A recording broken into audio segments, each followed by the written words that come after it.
శ్రీ గురుభ్యో నమః. శ్రీమద్భాగవతమునకు మాస్టారు ప్రసాదించిన వివరణను చెప్పుకుంటూ ఉన్నాము. అందులో భాగంగా నిర్గుణుడగు భగవంతుడు సృష్టిలో సగుణుడై ఉండుట ఎట్లు? భగవంతుడు నిర్గుణుడు కదా, గుణాతీతుడు కదా, మరి ఆయన సృష్టిలో సగుణుడై ఉన్నాడు కదా, ఎట్లా అని విదురుడు మైత్రేయ మహర్షిని అడుగుతూ ఉన్నాడు. ఈ సంశయం వలన నా మనస్సు అజ్ఞానము చెందింది, దాన్ని సరిచేయుము అని అంటూ ఉన్నాడండి. తెలిసిన వారిలో పెద్దవాడవైన నీవు నా సంశయములను తొలగింపదగిన వాడవు అని విదురుడు మైత్రేయుడిని ప్రశ్నించెను. విష్ణుని కథలు గ్రోలుట యందు ఆసక్తి కలిగి ఇట్లు ప్రశ్నించిన విదురునితో మైత్రేయుడు ఇట్లనెను. మైత్రేయుడు ఇట్లా సమాధానం చెప్తూ ఉన్నాడండి. వినుము, తర్కము వాదము మనస్సునకు కలిగినప్పుడెల్లా మాయ అడ్డుపడును. అదండి తర్కము వాదము, మన లాజిక్ ఇది అది అంటాం కదండి. ఇవి మనస్సుకు కలిగినప్పుడెల్లా మాయ అడ్డం పడుతుందండి. భగవంతుడు అన్నిటికన్నా మొదలున్నవాడు, నిత్యముగా ఉన్నవాడు కనుక వాని యందు ఈ తర్కములు పనిచేయవు. అన్నిటికన్నా మొట్టమొదట ఉన్నవాడు, నిత్యము పర్మినెంట్గా ఉన్నటువంటి వాడు కనుక ఆయన యందు ఈ తర్కాలు పనిచేయవు. వానికి నిర్గుణత్వము సగుణత్వము అనునవి లీలలే కానీ బంధనములు కావు. ఈ నిర్గుణత్వం కానీ ఈ సగుణత్వం కానీ ఇవన్నీ ఆయన లీలలు, అంతేగాని ఆయనకు బంధములు అనుకుంటే ఎట్లా? దేవుడు నిర్గుణుడనగా వాని యందు ప్రాణులు పుట్టుటకు వీలు లేదనున్నది తర్కమే కానీ సత్యము కాదు. నిర్గుణిని యందు గుణములు పుట్టుచు మాయమగుచున్నవి అనున్నది సత్యము. మాస్టర్ చెప్తూ ఉన్నారండి, నిర్గుణుని యందు గుణములు పుడుతూ ఉన్నాయి, మాయమవుతున్నాయి, ఇది సత్యం. అంతేగాని ఆయన నిర్గుణుడు కాబట్టి ఆయన యందు ప్రాణులు పుట్టుటకు వీల్లేదని అంటాం తర్కమే కానీ సత్యం కాదంటున్నారు. ఇది ఎట్లు సాధ్యము అను ప్రశ్న తర్కము. సాధ్యాసాధ్యములు ప్రశ్నించువాని మనస్సునకే కానీ భగవంతునికి లేదు. ఎట్లు సాధ్యం అంటే అది ప్రశ్నించేవాడి మనస్సుకే ఎట్లు సాధ్యం అనేటువంటిది, భగవంతుడికి లేవు. చూడండి, మంచి ఉదాహరణ ఇస్తున్నారు మాస్టర్. బంతి ఆట ఆడుకొను బాలకులు బంతి ఆటను గురించిన కొన్ని నిబంధనములు ఏర్పరచుకున్నదురు. బంతి ఆట ఆడుకునేవాళ్ళు కొన్ని నియమాలు నిబంధనలు పెట్టుకుంటారు ఆటలో. వాని ప్రకారం ఓడుట గెలుచుట ఉంటాయి. ఆట నడుమ నిబంధనలకు విధేయత చూపవలసి ఉండును. ఆ ఆట మధ్యలో ఆట ఆడుతున్నంతసేపు కూడా ఆ నియమాలకు కట్టుబడి ఉండాలి కదండి. ఆ నిబంధనలకు విధేయత చూపాలి. ఆటకు ముందు కానీ ఆట అయిపోయిన తర్వాత కానీ ఈ నిబంధనలు వర్తింపవు. ఇవి వర్తిస్తాయా? వర్తించవు. అట్లే సృష్టికి ముందు కానీ తరువాత కానీ భగవంతుడు సృష్టి నియమములకు అతీతుడు కనుక నిర్గుణుడు. నిర్గుణుడని ఎందుకన్నారు? సృష్టికి ముందు కానీ తర్వాత కానీ భగవంతుడు ఈ సృష్టి నియమాలకు అతీతుడు. ఎలా అయితే బంతి ఆట ఆడుకునేటువంటి పిల్లవాళ్ళు ఆ బంతి ఆట ఆడుతున్నంతసేపు ఆ నియమాలకు లోబడి ఉండాలి, నియమాలకు విధేయతగా ఉండాలి. కానీ ఆటకు ముందు కానీ ఆట తర్వాత కానీ ఆ నియమాలేమి వర్తింపవు. నియమాలకేమి నిబంధనలకి ఆటలో ఉన్న నియమాలకి మనమేం విధేయత చూపక్కల, అసలు నియమాలే ఉండవు. అలాగే సృష్టికి ముందు కానీ తర్వాత కానీ భగవంతుడు సృష్టి నియమములకు అతీతుడు కనుక నిర్గుణుడు. సృష్టి యందు గుణముల నియమములు వర్తించును. అందు జీవుల రూపమున్న దేవుడు సృష్టి నియమములకు విధేయుడు. అదయ్యా, సృష్టికి ముందు కానీ తర్వాత కానీ ఏమో ఈ గుణములకు అతీతుడు. భగవంతుడు సృష్టి నియమాలకు అతీతుడు కనుక నిర్గుణుడు అన్నారు ఆయన్ని. మరి సృష్టి యందు ఏమవుతుంది? సృష్టి యందు గుణముల నియమములు వర్తిస్తాయి. అందు జీవుల రూపమున దేవుడు సృష్టి నియమములకు విధేయుడు. జీవుల రూపంలో ఉన్నటువంటి భగవంతుడు ఈ నియమాలు ఏవైతే ఉన్నాయో సృష్టి నియమాలు, వాటికి విధేయుడు. ఇది అంతయు క్రీడయే కానీ బలవంతము కాదు. ఇదంతా ఆటయ్యా ఆయనకి. మన అనేక మాటలు చెప్తూ ఉన్నారండి ఈ మాట మనకి. ఇదంతా భగవంతుడికి ఆట కనుక బలవంతం కాదు ఆయనకి. కనుకనే మోక్ష సాధన అను పేరున జీవుడు కూడా సృష్టికి అతీతుడై భగవంతుని స్థితిలో ఉండును. మోక్షాన్ని కోరుకునేటువంటి సాధకుడు ఆ మోక్ష సాధన అనేటువంటి పేరుతో సృష్టికి అతీతుడై భగవంతుడి స్థితిలో ఉంటాడట. బంతి ఆట ఆడుచు దాని యందు నిమగ్నుడైన బాలకునకు కూడా ఏ క్షణమందైనను ఆటను నిలిపివేయుటకు కానీ మరలా ఆడుటకు కానీ నియమములను క్రీడకు అనుగుణముగా మార్చుకొనుటకు కానీ స్వాతంత్రం ఉన్నది. బంతి ఆట ఆడేటువంటి ఆ ఆటలో నిమగ్నుడైన బాలకునకు ఏ క్షణాలైనా కూడా ఆట నిలిపివేయట కానీ మరలా ఆడుటకు కానీ నియమములను క్రీడకు అనుగుణంగా మార్చుకోవటకు కానీ స్వాతంత్రం ఉంది కదండి. మనం చూస్తున్నాం, చిన్నపిల్లలు క్రికెట్ ఆడుకుంటుంటే ఒక్కొక్కసారి ఇంట్లోనే ఆడుకుంటుంటారు క్రికెట్. వాళ్ళకి ఎక్కువ ప్లేస్ ఉండదు. అందువల్ల వాళ్ళు ఏం చేసుకుంటారు, అరే ఈ గోడ దాటి అవతలకేస్తే కనుక వాడు అవుట్ రా అని అనుకుంటారు. వాళ్ళ నియమాలు ఏర్పరచుకుంటారు వాళ్ళు. కనుక నిలిపివేయటకు కానీ మరలా ఆడుటకు కానీ నియమములకు క్రీడకు అనుగుణంగా మార్చుకోవటనే స్వాతంత్రం ఉంది వాళ్ళకి. అట్లే జీవుని రూపమును ఉన్నవాడు మోక్షస్థితి నొంది స్వస్వరూపమును పొందుటకు కానీ భగవంతుడైన తన సాన్నిధ్యమును జీవుడై తాను అనుభవించుటకు కానీ సాధ్యపడుచున్నది. అలాగే జీవుల రూపంలో ఉన్నది ఎవరు? భగవంతుడే, ఆయనే. జీవుల రూపంలో ఉన్నది కూడా ఆయనే. కానీ జీవుల రూపంలో ఉన్నవాడు మోక్షస్థితిని పొంది ఆయన తన స్వస్వరూపాన్ని తాను పొందుటకు కానీ భగవంతుడైన తన సాన్నిధ్యాన్ని జీవుడు తాను అనుభవించటకు కానీ సాధ్యపడుతూ ఉన్నది. ఈ విధముగా అద్వైతానుభవము, విశిష్టాద్వైతానుభవము, ద్వైతానుభవము అను వానిలో దేనినైనను జీవుడు కల్పించుకొనవచ్చును. ఈ రకంగా ఈ మూడిట్లో దేన్నైనా కల్పించుకోవచ్చయ్యా, సాధన చేయవచ్చును, తరించి అనుభూతి పొందవచ్చును. అందు ఒకదానిలో బంధింపబడినప్పుడు మాయ పనిచేసి కేవలము జీవుడిగా సంసారిగా దుఃఖము పట్టుదలలు మున్నగు వానితో బాధపడును. అద్వైతిగాను ద్వైతిగాను చనిపోవును. కనుక ఈ మూడు చెప్పారు. 3 రకాలు ఉన్నాయి మనకి: అద్వైతము, విశిష్టాద్వైతము, ద్వైతము అను వానిలో దేనినైనను జీవుడు కల్పించుకోవచ్చు. దేన్నైనా పర్వాలేదయ్యా, జీవుడు కల్పించుకోవచ్చు, సాధన చేయవచ్చు, తరించి అనుభూతి పొందవచ్చట. ఏదైనా పర్లేదంటున్నారు. అందు ఒక్కదానిలో బంధింపబడినప్పుడు ఏమవుతుంది? మాయ పనిచేసి కేవలం జీవుడిగా సంసారిగా దుఃఖము పట్టుదలలు మున్నగు వాడితో బాధపడుతూ ఉంటాడు. ఏమవుతుంది? చివరికి అద్వైతిగాను ద్వైతిగాను చనిపోవును అంటూ ఉన్నారండి.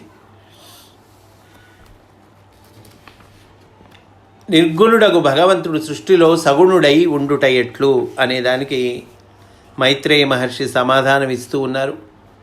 ఈ అంశాన్ని ఇక్కడితో పూర్తి చేశారండి.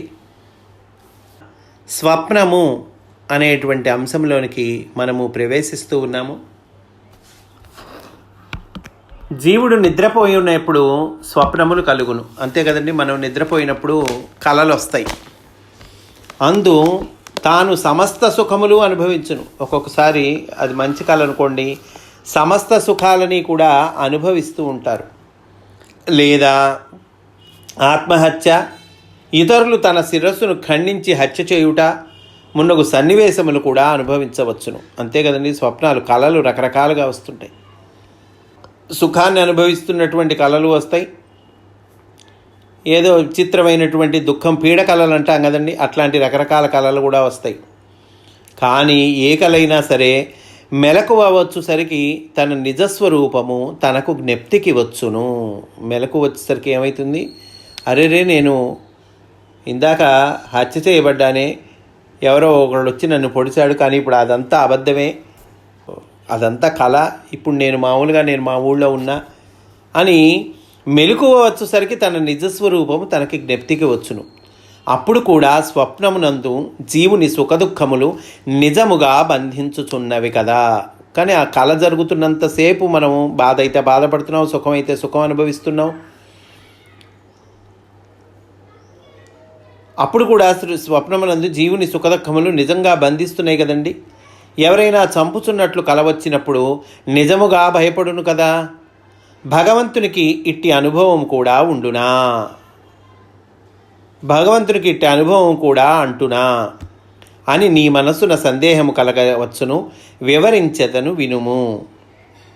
మైత్రేయ మహర్షి విదురునితో అంటూ ఉన్నాడండి. అయ్యా నీ మనసులో ఈ సందేహం కలుగుతుందేమో, ఎందుకంటే భగవంతుడికి సృష్టి ఎట్లానో జీవుడికి కళ అట్లా అని చెప్పుకున్నాం కదండి, అంతకు మునిపే చెప్పుకున్నాం మనం. మనకు కళ ఎట్లానో భగవంతుడికి సృష్టి అట్లా. మరి భగవంతుడికి కూడా ఇట్లాంటి అనుభవం వస్తుందా అంటే ఆయనకి కళ అన్నప్పుడు ఆయనకు కూడా ఇట్లాంటి అనుభవం వస్తుందా? మనకి కళలో ఎలాంటి అనుభవం వస్తుందో భగవంతుడికి కూడా ఇట్టి అనుభవము అంటున్నా అని నీ మనస్సును సందేహం వస్తుందేమోనయ్యా, నేను చెప్తున్నా విను అంటున్నాడు మైత్రేయ మహర్షి. అట్టి సుఖదుఖముల అనుభవము దైవమునకు కలగదు. దైవానికి కలగదటండి. ఎట్లాంటివేని? ఎందుకనంటే చెప్తున్నారు దానికి ఎగ్జాంపుల్. పూర్ణిమ నాడు పూర్ణచంద్రమండలము చెరువులో నీటి యందు ప్రతిబింబించును. పూర్ణిమ నాడు పూర్ణుడు, చంద్రుడు పూర్ణంగా ఉంటాడు కదండి, కానీ చెరువులో నీటి యందు కూడా ఆ పూర్ణిమ నాటి చంద్రుడు ప్రతిబింబిస్తూ ఉంటాడుగా. నీరు కదులుచున్నప్పుడు ప్రతిబింబము వణుకుట, ముక్కలు ముక్కలుగా విరిగిపోవుట జరుగును. అప్పుడు గగనమందలి చంద్రుడు వణకుట విరిగిపోవుట జరుగుట లేదు కదా. ఆ చెరువులో చంద్రుడి ప్రతిబింబం కనిపిస్తుంది. నీళ్లను కదిపామనుకోండి ఏమవుతుందండి? ఆ ప్రతిబింబం వణుకుతూ ఉన్నట్టు కనిపిస్తుంది, ముక్కలు ముక్కలుగా విరిగిపోయినట్టు కనిపిస్తుంది. కానీ నిజానికి ఆ పైన ఆకాశంలో ఉన్నటువంటి చంద్రుడు అలానే వణుకుతున్నాడా, విరిగిపోతున్నాడా? లేదుగా. అట్లే భగవంతుడు సర్వజీవుల శరీర ధర్మముల రూపమున ప్రతిబింబించుచు కష్టసుఖములు వ్యక్తములగుచుండుట సహజము. అట్టి మార్పులు అంతర్యామికి కలగవు. అంతర్యామిగా ఆయనకి కలగవండి అవేవి, ఆ మార్పులు ఏవి కలగవు. కానీ సకల జీవుల రూపంలో ఉన్నది ఆయనే. ఆయన ఎలా ప్రతిబింబించుచు కష్టసుఖములు వ్యక్తములగుచుండుట సహజము అంటున్నారు. సర్వజీవుల శరీర ధర్మముల రూపమున ప్రతిబింబిస్తూ కష్టసుఖములు వ్యక్తములగుచుండుట సహజము, కానీ అంతర్యామికి కలగవు. ఏ ఒక్క ఉదాహరణము కూడా ఇక్కడ మాస్టర్ చెప్తూ ఉన్నారండి. మనం స్వప్నం ఉదాహరణ అనుకున్నాం కదండి. స్వప్నం ఉదాహరణలో అంటే మనకి మా జీవులకి స్వప్నం ఎట్లానో భగవంతుడికి సృష్టి ఎట్లా అని అనుకున్నాం కదా. కానీ మాస్టర్ ఏం చెప్తున్నారు? బాగుంది, ఆ ఉదాహరణ మంచిదే, కానీ ఏ ఒక్క ఉదాహరణము కూడా భగవంతుని తత్వమును పూర్తిగా వివరింపచాలదు. పూర్తిగా ఎక్స్ప్లెయిన్ చేయలేదు. భగవంతుడి తత్వాన్ని మొత్తాన్ని పూర్తిగా ఎక్స్ప్లెయిన్ చేయలేదు. ఆ ఉదాహరణ కొంత భాగం వరకు చెప్పగలదంతే. అంటే స్వప్నము అనబడు రూపకము కొంతవరకే వివరించును. భగవంతుని యందు జీవులు పుట్టుటను మాత్రమే మన స్వప్నములు ఉదాహరణములుగా వివరింపగలవు. భగవంతుడి యందు జీవులు పుట్టడం దాని వరకు చెప్పగలదు. సంసార బంధములు భగవంతునికి అంటకుండుటను వివరింపలేవు. మరి ఏమయ్యా ఈ సంసార బంధాలు కూడా భగవంతుడికి అంటుతాయా అంటే అది ఆ ఎగ్జాంపుల్ వివరించలేదుట. చంద్రుని ప్రతిబింబమును గుర్చిన ఉదాహరణము దాన్ని వివరించును. చంద్రుని ప్రతిబింబాన్ని గుర్చిన ఉదాహరణ వివరిస్తుందట. సృష్టి అంతయు భగవంతునకు తనయందు తాను ప్రతిబింబించుటయే అని దీని భావము. సృష్టి అంతా కూడా ఏమైంది ఇప్పుడు? భగవంతునకు తనయందు తాను ప్రతిబింబించుట అంతేనయ్యా అంటున్నారు. ప్రతిబింబించు లక్షణము, ప్రతిబింబించుటకు కావలసిన మాయ, త్రిగుణములు, పంచభూతములు, పంచేంద్రియములు మున్నగు నియమములన్నీ భగవంతునకు ప్రతిబింబమునకు క్రీడా వస్తువులే కానీ వానిపై ప్రభావము చూపలేవు. ఇవన్నీ ఆయన క్రీడా వస్తువులయ్యా. అంతేకాని ఆ క్రీడా వస్తువులు ఆయనపై ఎఫెక్ట్ చూపించగలవా? చూపించలేవు. ఏమేంటి క్రీడా వస్తువులు?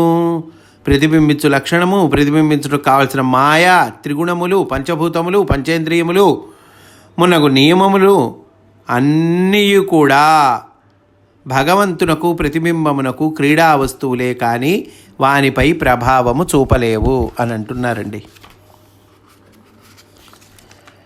జీవునకు అవిద్య సోకుట వలన కర్మబంధము మొదలగునవి కలుగుచున్నవి కానీ సర్వజీవుల యందు అంతర్యామి అయిన ఈశ్వరునకు కలగవు. కర్మబంధం జీవులకు సోకుతుంది. ఎందుకని? అవిద్య వలన సోకుతుంది.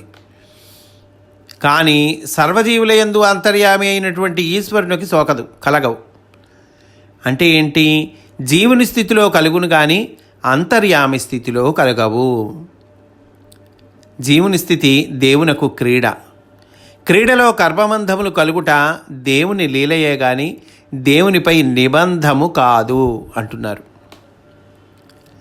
జీవుని యందు తాను దేహాదులు కూడా ఉండును, దేహాదులందు గుణములు మున్నగినవి ఉండును. వానిని తనయందు లీనము చేసి వర్తింపచేయగల దేవుని వరమే భక్తి. కనుక గుణాలున్నాయి, మనకి దేహాలున్నాయి, దేహాలందు గుణాలున్నాయి. అయితే మనలాగా ఉంటున్నది ఎవరు? భగవంతుడేనండి. జీవునిలాగా వచ్చినది ఎవరంటే భగవంతుడే. దేహాదులున్నాయి, గుణములున్నాయి, అంటే వానిని భగవంతుడి యందు లీనము చేసి వర్తింపచేయగల దేవుని వరమే భక్తి. ఇంద్రియములు వేరువేరుగా పనిచేయుచుండుట వలన ఇతర విషయములు గోచరించి బంధము కలుగుచున్నది. ఈ ఇంద్రియములను దేవుని యందు ప్రవర్తింపచేసినచో వాని యందు దేవుడుండును. ఇదే ఇంద్రియాల్ని దేవుడి యందు ప్రవర్తింపచేస్తే ఏమవుతుంది? అతని యందు దేవుడు ఉంటాడు. అట్లే మనస్సును దేవుని కథల యందును లీలల యందును ప్రవర్తింపచేసినచో దేవుడే మనస్సున అంతర్యామి అయి నిలుచును. కనుక ఎట్టి ఆపదలను కలగవు. మోక్ష సాధనకు భగవద్భక్తి అంటిన చాలును. ఇంద్రియములు మనస్సు విఘ్నకరము కావు. మోక్ష సాధనకి భగవద్భక్తి అంటాలండి, అది అంటితే చాలు. అంతేకాని ఇంద్రియాలు మనస్సు ఇవన్నీ ఏమీ విఘ్నకారకాలు కాదు.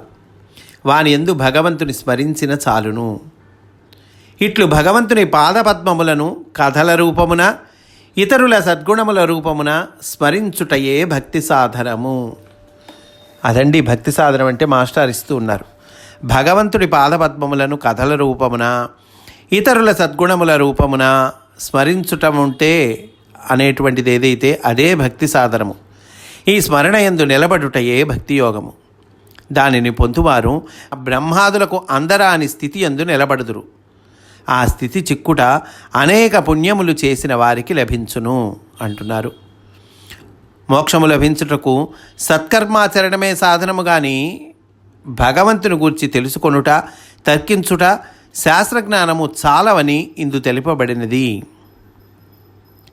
మోక్షం లభించడానికి మంచి పనులు చేయటం అది సాధనం కానీ భగవంతుని గురించి తెలుసుకోవటం, తర్కించటం, శాస్త్రజ్ఞానము ఇవి చాలవు అని మనకి చెప్తూ ఉన్నారు ఇక్కడ.